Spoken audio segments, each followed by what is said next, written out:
Assalamualaikum warahmatullahi wabarakatuh. Selamat sore pemirsa, apa kabar Anda di sore hari ini? Senang sekali kami hadir kembali menjumpai Anda dalam program Markombor. Pemirsa, menjaga kesehatan dalam keluarga sama halnya ikut menjaga kesehatan masyarakat dalam hal lingkup kecil. Karena dimulai dari kesehatan keluargalah dapat terciptanya peningkatan sumber daya manusia yang berkualitas pada suatu bangsa. Jika masyarakat dalam keluarga sehat, otomatis penanggulangan kemiskinan dan pembangunan perekonomian di suatu bangsa dapat berjalan secara beriringan. Nah, hal ini juga disupport dengan menurut pandangan dari Indeks Pembangunan Manusia yang menyatakan bahwa komponen kesehatan meletakkan peringkat yang paling utama untuk menjaga kestabilan dalam pembangunan perekonomian di suatu bangsa. Lantas, seperti apakah upaya dari pemerintah Kota Medan untuk menerapkan upaya penjagaan kesehatan keluarga di Kota Medan dan seperti apakah realisasinya? Bersama saya Muhammad Azrul Nasution dan rekan cantik saya yang sangat cantik ada hari ini yakni Kak Kori. Iya, halo, selamat sore Azril, apa kabar? Baik Kak Kori. Sehat ya, ini tema kita kesehatan, jadi kita harus tetap menjaga kesehatan ya. Di tengah cuaca yang cukup ekstrim, belakangan ini panasnya sangat terik, kemudian besoknya sudah hujan, sorenya sudah hujan. Jadi ini memang sangat penting sekali untuk disimak ya pemirsa, untuk itu Anda semua harus pantengin Markombor sampai dengan akhir acara, supaya informasinya nggak setengah-setengah, full kita dapatkan tentunya dari narasumber yang kompeten untuk membahas tema kita kali ini, yaitu menjaga kesehatan keluarga. Sudah ada dua wanita hebat ya, sudah berkumpul bersama kita di sini. Kita perkenalkan, yang pertama ada Dr. Helena Rugun Nainggolan MKT. Beliau adalah Kabid Kesmas Dinkes Kota Medan. Selamat sore Bu Helena, apa kabar? Baik, makasih. Baik, sehat selalu ya Bu. Terima kasih sudah hadir Bu Helena. Dan yang kedua ada siapa, Azril? Baik, terima kasih Kak Kori atas atensinya, dan pemirsa, untuk memperlengkap informasi kita pada sore hari ini telah hadir bersama kami Ibu Berta Juliana Pasaribu, SKM MKes selaku Katim Kerja dan Promosi Dinas Kesehatan Kota Medan. Selamat sore Ibu. Sore Pak. Kabar baik ya Bu? Baik. Tetap sehat ya? Dan sehat. juga kita harapkan kepada pemirsa yang sedang menyaksikan kita dalam keadaan sehat walafiat pula. Iya, betul sekali. Dan tentunya kami juga mengundang Anda ya pemirsa, bagi Anda yang ingin bergabung bersama kami, boleh menghubungi kami di 081161600386. Ada tahu di keluarga Anda ada permasalahan kesehatan ataupun yang berkaitan dengan masalah kesehatan keluarga, boleh ditanyakan ya kepada narasumber kita sore hari ini ya. Baik, kita langsung saja, ini menarik sekali tema kita ya Azril ya. Tapi mungkin yang paling utama yang harus diketahui oleh masyarakat, sebenarnya kesehatan keluarga yang dimaksudkan itu apa begitu? Seberapa pentingnya kita mengetahui kesehatan keluarga ini? Kalau dikatakan Azril, ini adalah satu fondasi untuk menjadi bangsa yang kuat dari segi ekonomi dan lain sebagainya. Fondasinya adalah kesehatan keluarga, seperti itu. Boleh dijelaskan dulu Bu Helena, kita beri pencerahan dulu kepada masyarakat di luar sana. Ya. Memang betul yang disampaikan Kori dengan Azril ya. Terima kasih Bu. Jadi pendekatan pemerintah juga sudah menganggap yang paling penting keluarga yang sehat dulu. Itu yang harus kita wujudkan supaya nantinya kita akan menghasilkan bangsa yang kuat seperti itu dan tangguh ya. Jadi kita dari Dinas Kesehatan Kota Medan juga sudah sesuai dengan yang diarahkan dari Kemenkes, kita sudah ada program namanya PISPK, program indikator sehat dengan pendekatan keluarga, itu seperti itu. Jadi yang diutamakan di situ seperti yang tadi, bagaimana upaya kita pencegahan dulu, jangan setelah sakit, nah baru kita mencari jadi kesehatan itu. Jadi kesehatan itu memang harus kita upayakan secara bagaimana perilaku kita hidup bersih dan sehat supaya kita tercegah dari penyakit, seperti itu yang diharapkan. Ya. Menarik kalau kita untuk kaitkan terhadap sebenarnya ini adalah kesadaran dari masyarakat kita untuk pentingnya melakukan kehidupan yang sehat ini, dari salah satunya yakni PHBS sendiri ya. Lantas kalau kita masih berbicara kepada Bu Helen ya Kak Kori, kalau Ibu melihat keadaan di Sumatera Utara khususnya di Kota Medan ini terdiri dari 21 kecamatan dan 191 kelurahan ini, bagaimana sih sebenarnya pola dan perilaku manusia ataupun masyarakat Kota Medan ini untuk bisa menjaga kesehatannya? Ya, kalau kita lihat ya dari seluruh data yang kita dapat dari 41 puskesmas ya, untuk 21 kecamatan itu trennya dari 10 penyakit yang direkap ya, 10 penyakit terbesar. Memang saat ini yang paling utama itu adalah kasus influenza. Influenza ya, infeksi saluran pernafasan atas. Tapi memang kalau kita lihat dari situ mungkin PHBS sudah mulai baik dibandingkan yang dulu. Jadi memang seperti penyakit diare, seperti itu ya, penyakit kecacingan, itu mudah-mudahan sudah bisa dieliminasi dengan banyaknya program dari pemerintah. Jadi yang sekarang malah sudah trennya meningkat itu di dalam 10 besar penyakit itu malah yang kasus penyakit tidak menular. Jadi setelah ranking daripada influenza, ranking berikutnya itu seperti masalah penyakit hipertensi, penyakit jantung, diabetes, itu yang sekarang udah mulai jadi banyak muncul. Jadi di sini pentingnya memang kita harus tetap sosialisasi dan edukasi bagaimana supaya kita menjaga kesehatan kita, jangan sampai kena penyakit, ini penyakit-penyakit degeneratif ya, yang bagaimana kalau sudah dia makin dia progresif, makin degeneratif berat, artinya menurun ya Bu, bisa dikatakan seperti itu? Bukan, itu karena perilaku karena lifestyle yang kurang baik. Nah itu dia. Tapi kalau dari penyakit-penyakit infeksi kita sudah bisa ya, apalagi kita tahu waktu pandemi COVID itu kita misalnya udah rajin nih cuci tangan, pakai sabun, jadi mudah-mudahan seperti kasus diare ya, kasus kayak kecacingan itu udah trennya sudah menurun.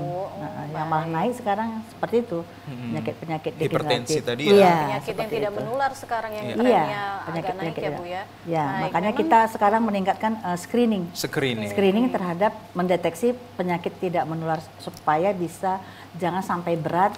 Karena kita tahu bahwa kos pemerintah itu paling besar sebenarnya sekarang biayanya untuk membiayai ini. Contohnya kalau udah ginjalnya berat kan jadi cuci darah. Kalau udah stroke, fisioterapinya aja udah berapa biayanya ya. Penyakit tidak menular ini malah yang agak berat ya. Dengar namanya aja seperti hipertensi, diabetes ini agak mengerikan gitu. Nah yang kebanyakan memang di masyarakat tunggu sakit dulu baru mendatangi pelayanan kesehatan seperti itu ya Bu Helen ya. Saya ke Bu Berta, silahkan, ini bagaimana mengubah pola pikir masyarakat agar jangan tunggu sakit dulu baru berobat gitu ya Bu ya. Ini sosialisasi apa saja yang sudah dilakukan untuk ini mengubah pola pikir masyarakat juga ini sebenarnya Bu Berta, silakan. Baik, terima kasih. Mungkin upaya yang kita lakukan dari Dinas Kesehatan sendiri adalah melakukan promosi kesehatan ya, dengan cara mengubah paradigma sakit menjadi paradigma sehat. Nah ya kan dulunya kan kita kan itu paradigma sehat selalu memanfaatkan atau mengutamakan upaya kuratif berobat. Ya, jadi sekarang kita berupaya untuk memandirikan masyarakat untuk mengoptimalkan kesehatannya sendiri, ya kan, dengan melalui penyuluhan-penyuluhan dilakukan oleh tenaga kesehatan yang ada di puskesmas, baik pun melalui pelatihan-pelatihan yang kita lakukan terhadap kader, pendekatan kepada masyarakat. Jadi kita memberdayakan masyarakat itu sendiri untuk meningkatkan kesehatannya. Begitulah upaya dilakukan oleh Dinas Kesehatan. Memberdayakan masyarakat ini seperti apa Bu? Yaitu memberikan mereka diajari untuk penyuluhan ya mengenai berupa makanan sehat yang mereka konsumsi, ya kan, memandirikan mereka, menjaga lingkungannya sendiri, ya kan. Nah, dengan cara-cara tersebut mereka dapat meningkatkan kesehatannya. Itu mencari informasi juga, melakukan kuratif ke fasilitas pelayanan terdekat, memanfaatkan fasilitas kesehatan yang ada. Ya, jadi boleh saya tambahkan? Boleh Ibu, silahkan. Pemberdayaan masyarakat itu kita kan sekarang punya kader. Kadernya itu ada kader posyandu ya. Sekarang juga kita ketahui untuk mengatasi supaya stunting menurun. Nah, kita juga punya kader khusus kok dari Dinas Pemberdayaan Perempuan. Mereka melatih namanya ada tim pendamping keluarga. Nah, kalau di kita Dinas Kesehatan Kota Medan kita punya kader namanya kader KPM ya, kader pembangunan manusia. Jadi bagaimana yang seperti tadi supaya masyarakat itu mandiri gitu ya. Supaya tahu dia bahwa jangan tunggu sampai sakit dia baru tahu bahwa kesehatan itu penting. Tapi dari sekarang kita selalu edukasi dan kader-kader inilah yang turun ke melakukan kunjungan ke rumah-rumah. Mungkin di dalam misalnya kegiatan-kegiatan di kelurahan, apakah entah perwiritan atau mungkin rembuk warga. Kader-kader inilah yang sebagai pionir yang kami berdayakan untuk sosialisasi edukasi. Baik, sama halnya dengan istilah ada bahasa Inggris, prevention is better than cure, artinya pencegahan lebih baik daripada pengobatan. Berdasarkan dari kunjungan-kunjungan yang dilakukan dari kader-kader kesehatan yang Ibu informasikan kepada kita semua ini, berapa kali dalam periode dalam 1 bulan ini untuk menjamin masyarakat kita ini dapat pengetahuan ataupun pendidikan kesehatan? Ada jadwal rutinnya begitu. Jadi setiap puskesmas itu mempunyai jadwal rutin dan bahkan khusus ada arahan juga langsung dari Bapak Wali Kota Medan. Beliau lagi lebih menitik berat melihat bagaimana kaum disabilitas dan lansia. Karena apa? Kita tahu kayak disabilitas dan lansia mungkin mau datang dia ke puskesmas atau ke posyandu, ada keterbatasan. Nah, jadi kita berdayakan petugas kita bersama-sama kader itu turun. Jemput bola langsung. Dia jemput bola. Jadi seperti itu. Kita langsung ikut turun. Itu udah arahan yang sekarang seluruh puskesmas lagi serentak untuk melaksanakan itu. Sebulan ini realisasinya sudah berapa, Bu? Ya, kalau kita lihat ya, sebenarnya tidak pun dikasih arahan, memang sebulan itu tergantung dari kegiatan di kecamatan. Di puskesmas kan berkolaborasi dengan kecamatan dan kelurahan. Nah, kelurahan juga memanfaatkan dengan dana kelurahannya melaksanakan kegiatan penyehatan kunjungan ke rumah.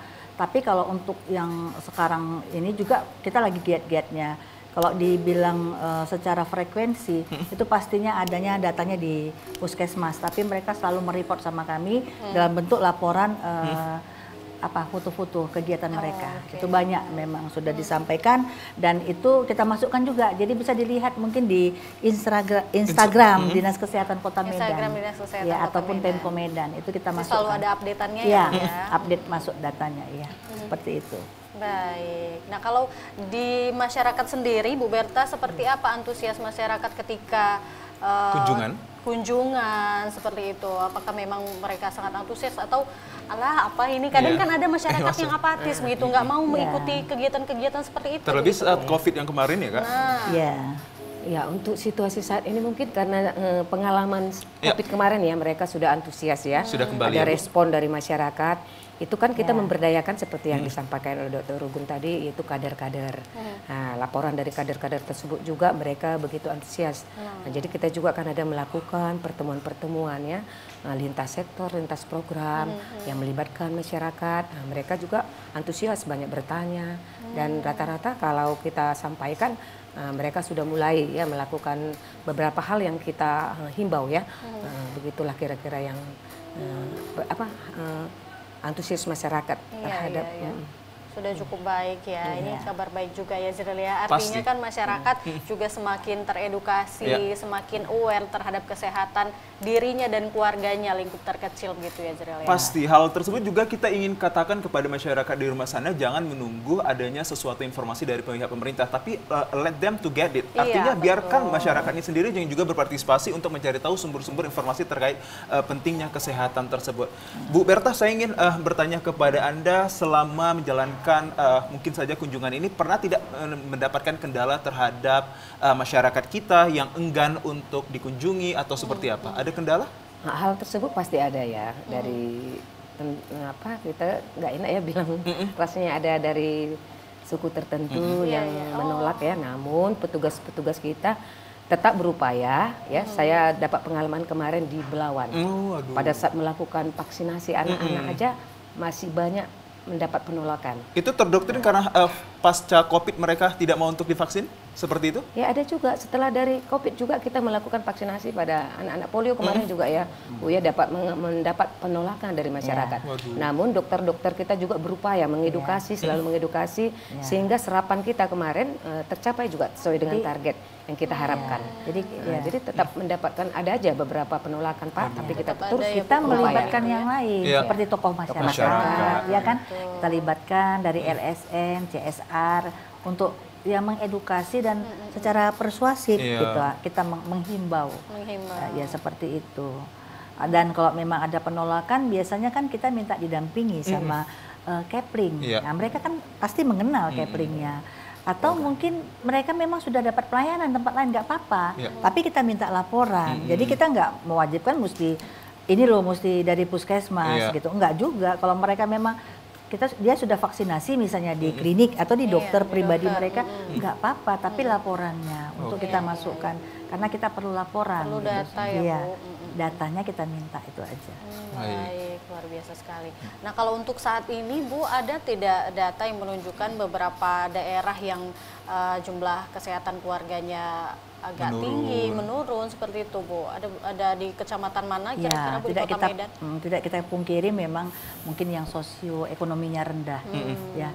Makanya Bapak Wali Kota Medan itu juga sudah memikirkan bagaimana warganya itu yang mungkin karena sosioekonomi rendah, tapi jangan sampai tidak mendapatkan akses pelayanan kesehatan. Makanya Pemko Medan melalui Bapak Wali Kota Medan, Pak Bobi Nasution, menggerakkan dan mempelopori, makanya ada namanya program UHC, ya, untuk membantu seperti itu supaya mereka walaupun tidak ada dananya ketika sakit dia bisa mendapat akses, dapat pelayanan kesehatan secara gratis. Seperti itu. Baik, menarik untuk kita bahas hal ini, bagaimanakah pemerintah Kota Medan untuk menjaga kesehatan keluarga yang berada di Kota Medan ini melalui program Universal Health Coverage. Seperti apakah UHC tersebut? Sesaat lagi pemirsa kami akan bahas ke hadapan Anda.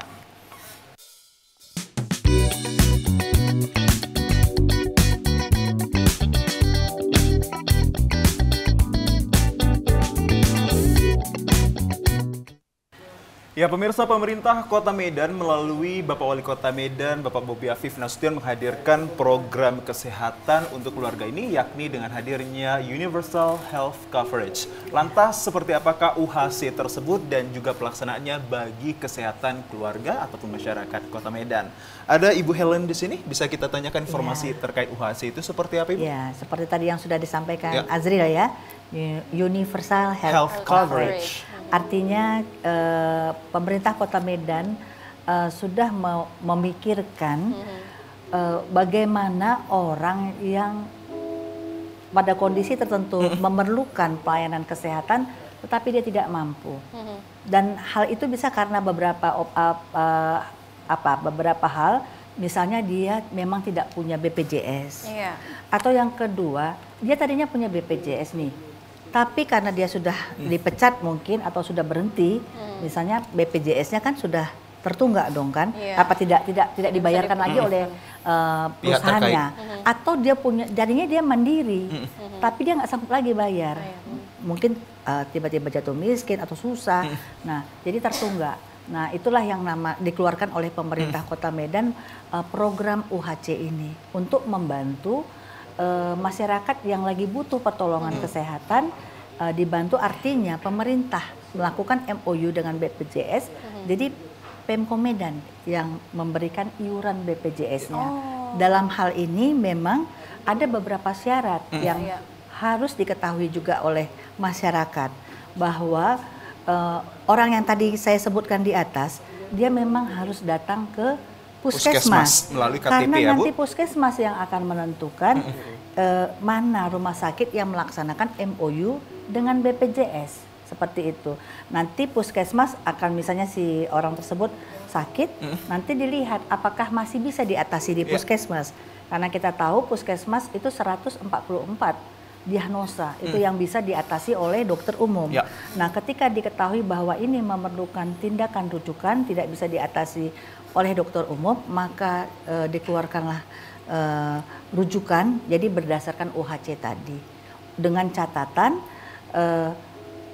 kalau dia mau kembali, misalnya dia tadinya mandiri nih, tapi tertunggak.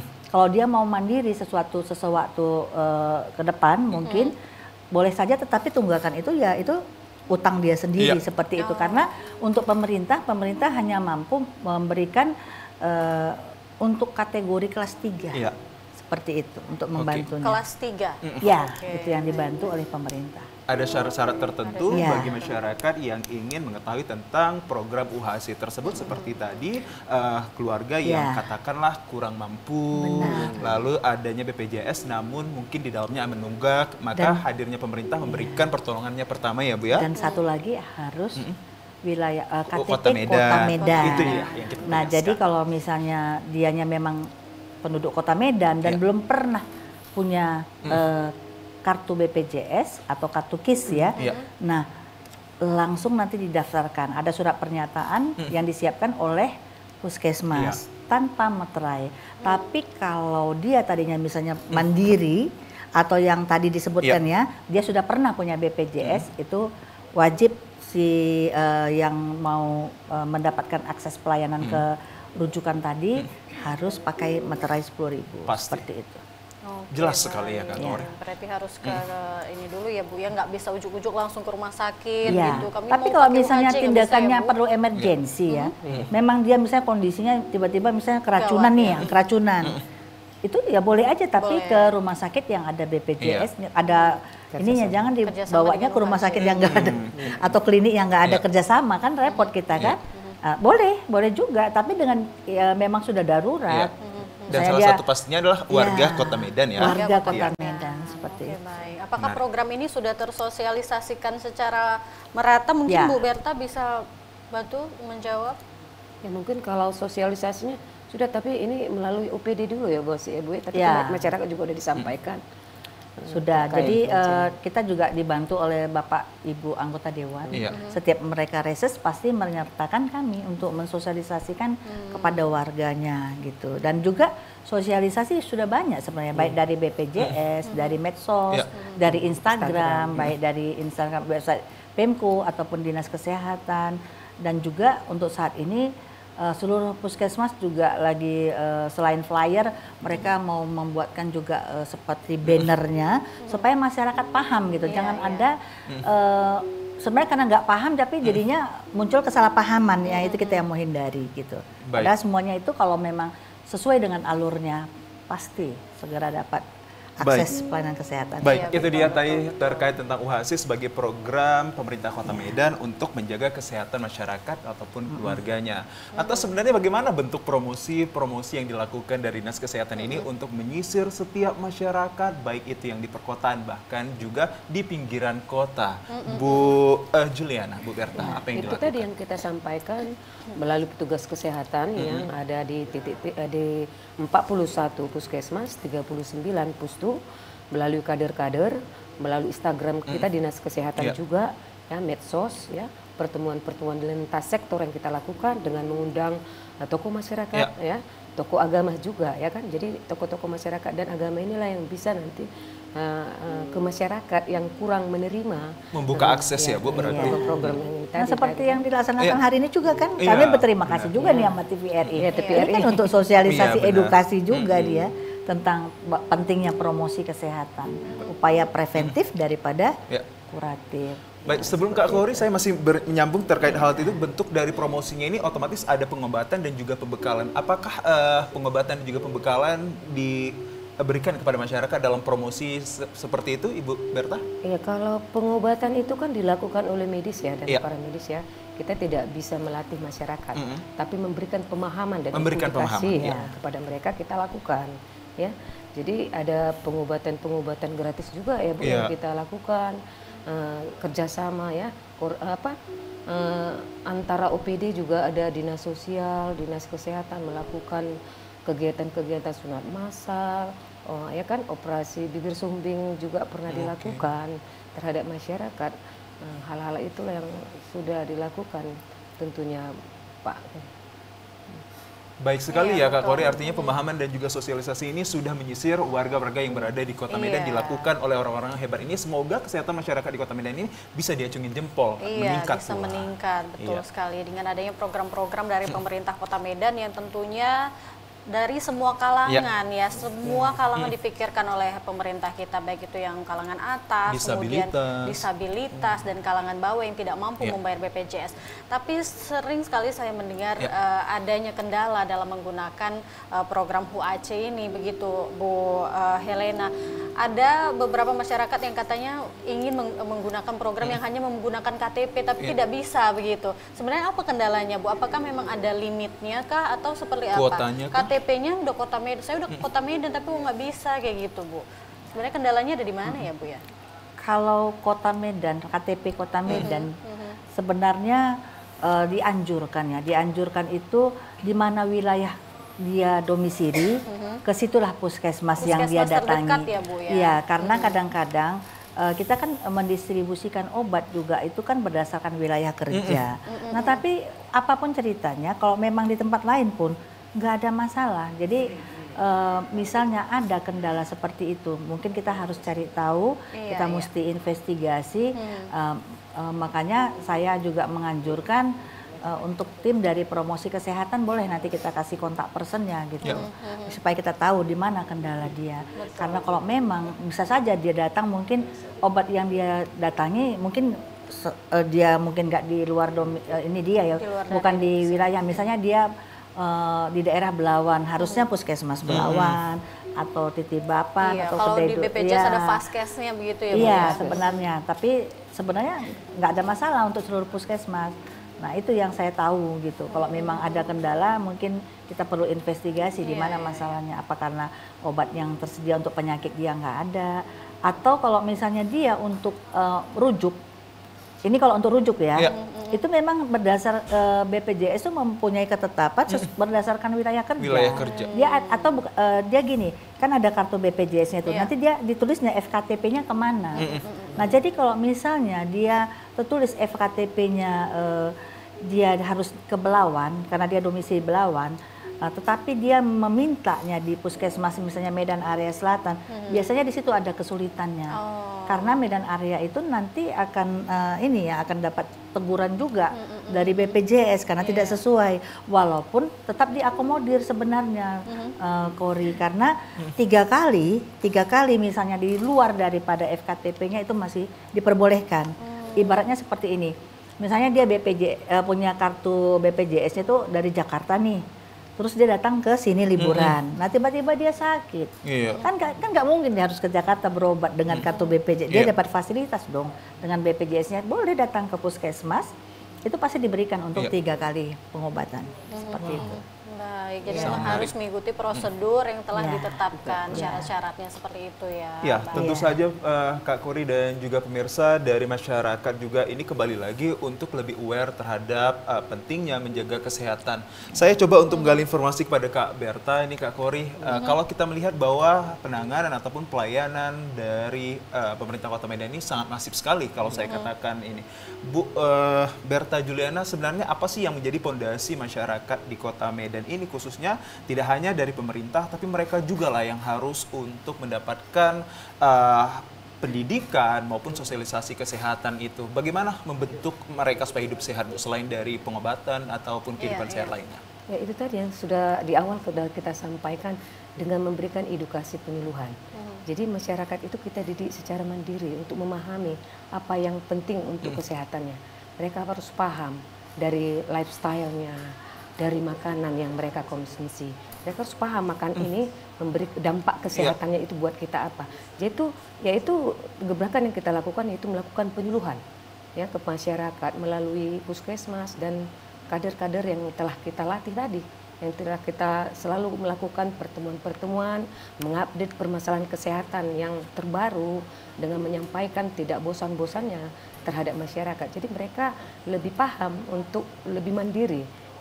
Meningkatkan kesehatannya. Dalam penyuluhan tersebut, apakah Ibu juga menetapkan bahwa kalau kita melihat bahwa masyarakat Kota Medan ini ada yang tidak mampu, kalau dia bicara tentang konsumsi, mungkin mereka butuh untuk bantuan atau bisa mengganti dengan makanan yang murah tapi bisa menyehatkan, pernah dibentuk pola pikir manusianya seperti itu? Hal-hal seperti itu kita lakukan, Pak. Dengan melakukan kemarin beberapa kali kita melakukan aksi gizi, bergizi terhadap masyarakat, menyentuh masyarakat, ke sekolah-sekolah. Jadi mulai sedini mungkin anak-anak didik kita berikan pemahaman terkait makanan bergizi sehingga mereka paham ya kan? Kepada ibu-ibu untuk tidak harus mahal makanan tersebut. Mereka bisa memberikan makanan tersebut kepada anak-anaknya, memberangkatkan anak-anaknya dengan makanan yang bergizi tadi. Jadi sayur, proteinnya terpenuhi, karbohidratnya juga ada. Buah juga ya, buah tidak harus mahal ya Pak ya, tapi setidaknya gizi tersebut terpenuhi lah untuk anak-anak kita tersebut. Nah, jadi itu sudah kita lakukan ya, aksi bergizi ke sekolah, ke masyarakat sudah tetap kita lakukan. Baru beberapa kemarin ada 5 sekolah yang kita lakukan di sekolah Muhammadiyah. Dan apresiasi welcome mereka itu sangat tinggi ya Bu, sangat antusias tinggi. ya. Tentu aja Pak, di mana orang-orang tuanya juga turut datang, dihadirkan oleh pihak sekolah. Jadi kita menyentuh guru-guru ini juga dapat memfasilitasi ya terhadap dengan melakukan materi, memberikan materi terhadap literasi kesehatan anak-anak didik kita. Sehingga mereka juga tidak hanya dari petugas kesehatan, namun dapat pengetahuan tersebut dari guru-guru. Oke, kita kasih tepuk tangan untuk tenaga kesehatan di Kota Medan ya kan. Baik. Baik, ini kita sudah waktunya break atau belum ini? Kita break dulu Kak Lori. Dan pemirsa kami akan hadirkan lagi sejumlah informasi menariknya. Pastikan Anda menyaksikan Markombor dengan tema menarik kami yakni menjaga kesehatan keluarga. Sesaat lagi pemirsa.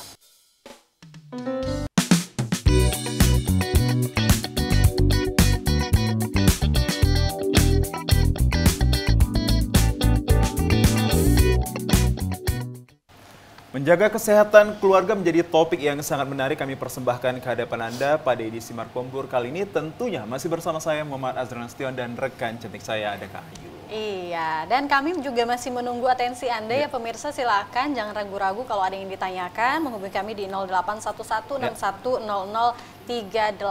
Ini kita masih ada waktu sampai dengan pukul 6 sore nanti ya, pukul 16 sore nanti. Jadi untuk itu Anda harus tetap saksikan sampai akhir acara supaya ini infonya nggak setengah-setengah begitu. Pasti. Ya Cyril ya. Jadi full dapatnya, ilmunya bisa kita aplikasikan di kehidupan kita sehari-hari karena ini memang sangat penting sekali kesehatan keluarga ini. Baik, untuk di era saat ini sebenarnya penyakit apa yang adakah penyakit-penyakit baru yang muncul begitu Bu Helena di era saat ini, apalagi ini udah mulai digalakkan lagi untuk memakai masker kembali seperti itu. Apakah memang sudah sampai di Kota Medan atau seperti apa Bu? Ya, kita tahu bahwa untuk saat ini kan sudah terdengar ya tentang mikoplasma pneumonia. Jadi sebenarnya ini kasus pneumonia sebelum pandemi COVID itu lumayan tinggi ya, ada trennya ya, tapi menurun ketika mencuat penyakit pandemi COVID-19. Dan kita ketahui untuk saat ini agak meningkat sendiri lagi ya pandemi COVID ini. Cuman kita tahu kan udah menjadi endemi ya. COVID-19 ini udah menjadi endemi di mana kasusnya ada, tetapi mungkin gejalanya tidak seperti yang dulu. Dan kita sudah dikuatkan dengan vaksinasi tersebut ya Bu? Sudah terjadi herd immunity di mana kalaupun terpapar itu akan mengalami kesembuhan sendiri ya self limited ya disease ya. Jadi muncul lagi sekarang ada pneumonia, itu mulainya juga dari Cina itu ya. Terdeteksi ada kasus di bulan Mei, kemudian di November itu terpublish. Dan untuk di Kota Medan sendiri kita ada 2 kasus sebenarnya. Tapi kondisinya saat ini ada anak umur sekitar 2 tahun dan 8 tahun. Dan dinyatakan sembuh sudah ya? Sudah sembuh, sudah sembuh. Nah, jadi yang sekarang kita harus tingkatkan itu adalah kewaspadaan dini. Yang melakukan surveillance ya, SKDR ya, surveillance kewaspadaan dini dan respon. Itu yang diharapkan di mana seluruh kita seperti Puskesmas juga selalu memberikan laporan ya, baik kasus-kasus influenza like illness ya, ILI ya, singkatannya ILI, ataupun kasus pneumonia supaya kita tahu bagaimana supaya bisa terminimalisasi. Dan yang paling penting kita memberikan sosialisasi pentingnya kembali untuk tadi itu ya, memakai masker ya, 3M itu ya, memakai masker, mencuci tangan dan berjarak ya, menjaga jarak. Kalau misalnya kita lagi batuk atau flu, nah pakailah masker, jauhilah keramaian seperti itu, supaya kita bisa tidak saling menularkan ya, karena kita takutkan mikoplasma pneumonia ini banyak terjadi pada anak-anak. Ini menular ya Bu ya, penyakit menular? Iya, menular pada anak-anak. Dan kita tahu juga selain penyakit ini kita lihat dengan cuaca ekstrim sekarang ini ya Bu ya, ada kadang-kadang panas, kadang-kadang hujan. Kita juga harus tetap hati-hati terhadap penyakit DBD. Di sini muncul lagi dia biasanya ya. Nah, karena ini pun penyakit DBD lebih berat pada anak-anak. Kalau nggak terjaga dia bisa sampai menimbulkan kematian ya, seperti itu. Wow. kalau tidak ini ya, kita nggak aware ya. Karena dia kalau penyakit DBD ini dia kesannya anak cuma cengeng, kan demam. Terus dia di hari kelima dia mengalami penurunan demam. Jadi di situ kadang-kadang lost control. Dipikir udah sembuh, padahal disitulah dia mengalami bisa sampai mengalami shock syndrome. Ya, jadi namanya DSS, Dengue Shock Syndrome. Ternyata sudah terjadi pendarahan di dalam tubuhnya. Kalau itu sudah susah kita menyelamatkannya. Jadi harus banyak minum ya seperti itu kalau anak-anak yang seperti itu, ataupun kita juga orang dewasa ya kalau kena demam berdarah, kalau sudah terjadi harus banyak minum seperti itu dan langsung dilakukan fogging. Jadi fogging itu sebenarnya untuk kasus yang sudah terjadi. Jadi bukan pencegahan. Kadang-kadang kita masyarakat ini terus kalau udah fogging dikirain untuk pencegahan. Itu dia tidak pencegahan. Yang pencegahan itu sebenarnya adalah memberantas jentik dengan melaksanakan pemberantasan sarang nyamuk. Ya, pemberantasan sarang nyamuk dengan misalnya menguburkan, ya, menutup, melumpuhkan, menguras air. Menguras air gitu. Seperti itu yang harus dilaksanakan gotong royong gitu loh. Oke, wow, menarik sekali untuk kita ketahui tips-tips dari Bu Helen ini tadi untuk menjaga kesehatan keluarga sendiri. Kak Kori, mungkin pemirsa ini sebenarnya kalau menjaga kesehatan itu terkecilnya adalah keluarga itu sendiri. Benar. Lantas sejauh ini Bu Berta melihat bagaimana sih sebenarnya Ibu kalau kita melihat keluarga kecil yang ada di masyarakat kita ini untuk bisa saling menguatkan, saling menjaga satu sama yang lain Ibu, untuk menjaga kesehatan mereka. Seperti apa Ibu lihat keadaan kita ini? Ya, kondisinya saat ini saya rasa ya kan sudah mulai mengalami perbaikan ya karena pengalaman kita COVID kemarin ya. Jadi saya lihat dari lingkungan terkecil lah dulu ya, keluarga, anak-anak saya sendiri itu antusias kalau pergi sekolah itu menggunakan masker. Nah, jadi sedini mungkin mereka sudah tahu menjaga diri mereka sendiri. Ya kan, dengan menjaga itu kan jadi orang tua juga melihat ya anak-anak itu, tetangga ya di sekolah dimulai hal-hal ya yang terkecil tadi, keluarga, sekolah kan, kita berkolaborasi dengan sekolah-sekolah ya untuk tetap melanjutkan program menjaga protokol kesehatan ini. Jadi tidak sebatas hanya selesai COVID selesai, sebaiknya terus kita lanjutkan dengan tetap tidak bosan-bosannya memberikan edukasi, melakukan promosi kesehatan ya terhadap masyarakat untuk meningkatkan terus kita bersama-sama ya untuk melakukan pencegahan ini bersama dari keluarga, masyarakat, dan pemerintah. Betul. Dari keluarga, dari keluarga terkecil ya. Dan boleh saya tambahkan sedikit, itu saya rasa slogannya dari kegiatan untuk pencegahan penyakit itu ada namanya cerdik. Cerdik, apa tuh? Ya, jadi C-nya itu cek kesehatan secara berkala. Jadi kalau kita rutin cek kesehatan secara berkala, kita kan jadi tahu bahwa kita kondisinya lagi sehat atau perlu diintervensi. Berapa bulan sekali sih Bu cek kesehatan? Paling tidak ya kalau misalnya dia sudah dicek kesehatannya ternyata bagus, ya mungkin sekali setahun saja, ya kan. Baru enyahkan asap rokok. Nah itu termasuk dari program PISPK. Jadi kalau di setiap ada satu keluarga kita lihat ya dilakukan kunjungan rumah oleh puskesmas, ada satu orang aja merokok, itu sudah dinyatakan keluarga tidak sehat. Jadi harus enyahkan asap rokok. Yang kemudian yang ketiga, rajin melaksanakan aktivitas fisik. Nah itu dia, aktivitas fisik itu ya mau olahraga, jalan kaki ya kan. Nah kemudian D, diet dengan gizi seimbang. Perbanyak makan sayur dan banyak minum air putih, ya kan. Kemudian I, istirahatlah yang cukup. Ya, itu dia. Dan yang terakhir Kak, kelola stres dengan baik. Nah, kita tahu sekarang kan banyak nih karena stres. Lihat aja sekarang kasus-kasus terjadi. Ya, stres karena pekerjaan, stres karena beban hidup. Ekonomi. Iya, ekonomi. Nah, akibatnya fatal. Memicu penyakit-penyakit muncul ya Bu ya. Itu dia, kelola stres dengan baik. Baik, menarik sekali. Lantas Ibu Helen, kita masih berbincang jauh ini. Kalau dari Kota Medan sendiri ada tidak untuk mengklasifikasikan terkait pembekalan, pengobatan, dan perawatan yang membedakan usia anak-anak, dewasa, dan juga orang tua? Ya, ada.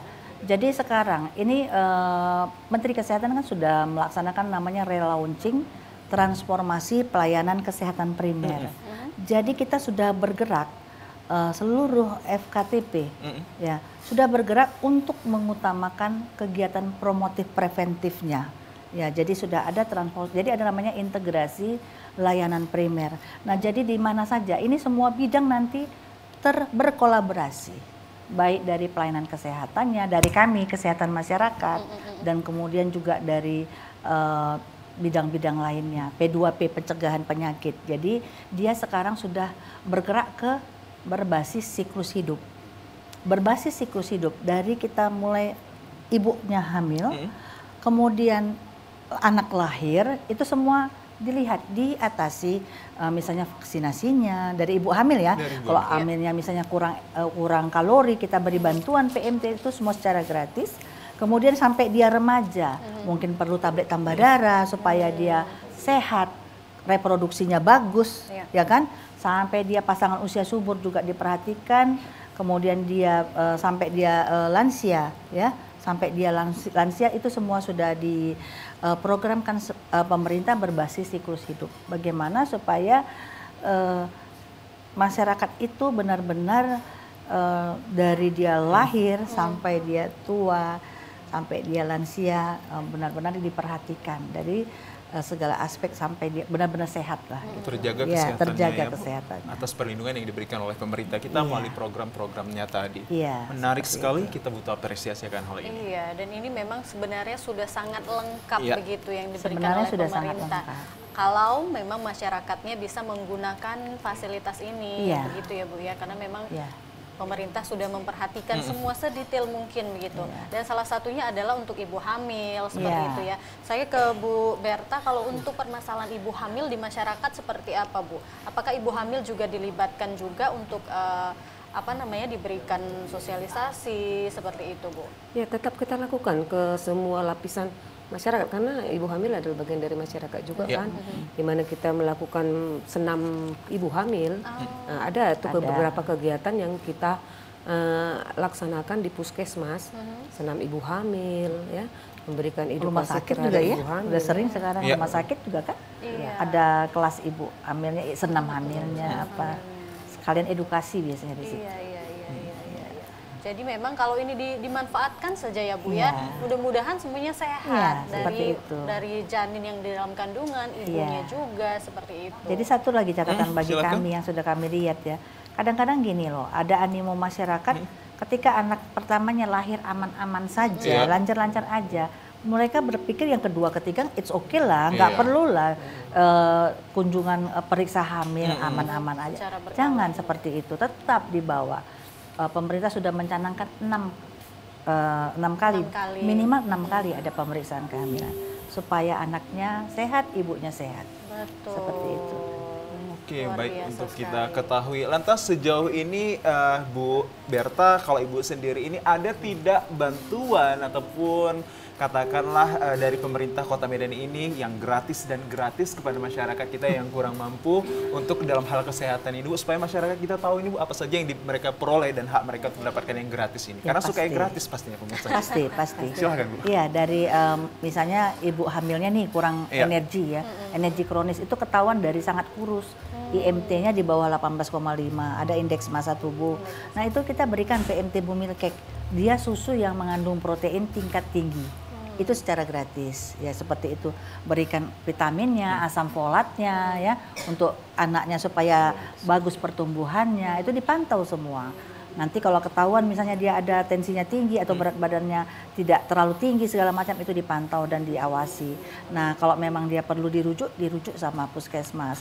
Kemudian ketika lahir semua gratis kan, imunisasinya, apanya. Ketika anaknya rupanya kurang gizi ya, PMT susunya juga kita kasih gratis, biskuitnya kita kasih gratis. Mudah-mudahan seperti itu. Sampai kalau memang butuh pelayanan kesehatan berobat, misalnya menderita penyakit, itu pun kita berikan secara gratis. Ini kita juga baru kemarin ada kasus disabilitas ya, pas kebetulan Pak Wali Kota yang sebagai untuk keynote speakernya melihat rupanya anak ini bukan hanya disabilitas, ternyata ada menderita tumor.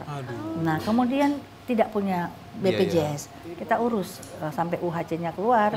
Kita berkolaborasi dengan Rumah Sakit Adam Malik. Mereka pun dengan sigap welcome. Itulah kolaborasi tadi. Kita tahu Rumah Sakit Umum Pusat Haji Adam Ali itu kan sebenarnya di bawah Kemenkes, bukan Kota Medan. Tapi kita bisa berkolaborasi karena rasa tanggung jawab bersama bagaimana. Dan ini lagi proses karena anak tersebut mungkin banyak penyakit yang tidak bisa langsung dilakukan operasi. Baik, mungkin sebelum kita mengakhiri perjumpaan kita pada sore hari ini, mungkin dari Kak Kori nanti untuk menyampaikan tipsnya kepada narasumber kita, silakan Kak. Oke, baik, ini kita nggak terasa sudah di penghujung acara ya, padahal sebenarnya masih banyak sekali yang ingin kita tanyakan, karena ini sangat penting sekali. Mungkin dari Bu Berta bisa kasih himbauan kepada masyarakat untuk tetap menjaga kesehatan keluarganya begitu, Berta. Ya, baik. Mungkin ya kita dari pemerintah ya menghimbau kita masyarakat coba mendukung konsep hidup sehat secara holistik ya. Secara holistik, tidak aja secara fisik namun sosial dan spiritualnya juga.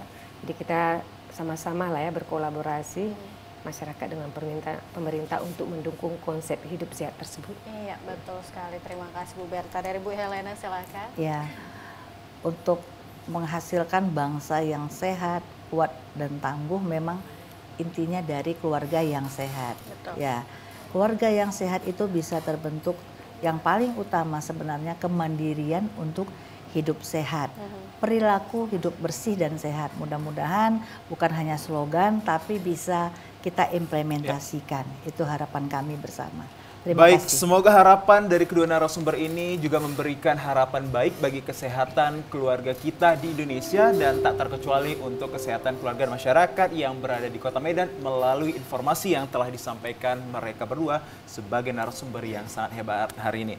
Akhir kata, pemirsa, tanpa terasa juga kita harus berpisah dari hadapan Anda. Demikian edisi Markombur 15 Desember 2023 kami persembahkan. Saya Muhammad Azrul Nasution. Dan saya Kori. Terus saksikan Markombur ya setiap hari Senin sampai dengan Jumat pukul 15 waktu Indonesia Barat. Terima kasih, kita akan dihibur kembali sebelum kita berpisah ada Kikusti. Ya, silakan.